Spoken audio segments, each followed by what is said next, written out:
Dans ce premier cours, nous allons étudier la structure des mitochondries. Ces organites cellulaires, dont l'ensemble constitue le chondriome, ont pour fonction principale de produire de l'énergie à la cellule, mais également d'en stocker sous forme d'ATP. Morphologiquement parlant, chaque mitochondrie est formée de deux chambres et de deux membranes.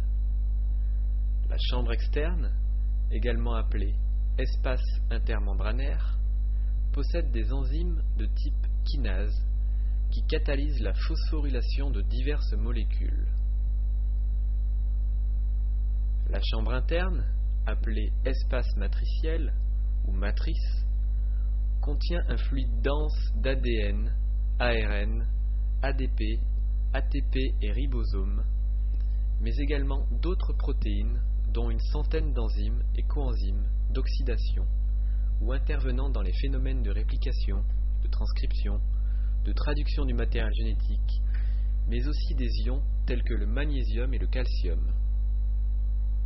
La membrane externe est composée à 60% de protéines et à 40% de lipides. Elle se caractérise par une forte perméabilité due à la présence de ces protéines à plusieurs domaines transmembranaires, les porines. Enfin, la membrane interne est composée à 75% de protéines et à 25% de lipides. Elle émet des invaginations qu'on appelle les crêtes mitochondriales. Elles permettent d'augmenter les échanges entre la chambre externe et la matrice. Elle possède notamment des protéines de transport d'électrons qui permettent l'oxydoréduction de la chaîne respiratoire. Étudions maintenant la biogénèse des mitochondries. Il faut savoir qu'une mitochondrie dérive toujours d'une mitochondrie mère.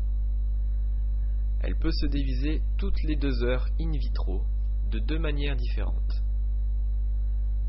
Premièrement, par segmentation, c'est-à-dire l'étranglement d'une région de la mitochondrie aboutissant à la fusion des membranes internes, ou par partition, l'allongement d'une crête mitochondriale qui va diviser la mitochondrie en deux.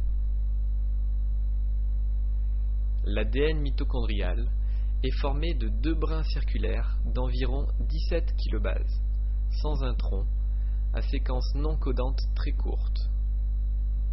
5 à 10% des protéines mitochondriales sont synthétisées à partir de cet ADN mitochondrial.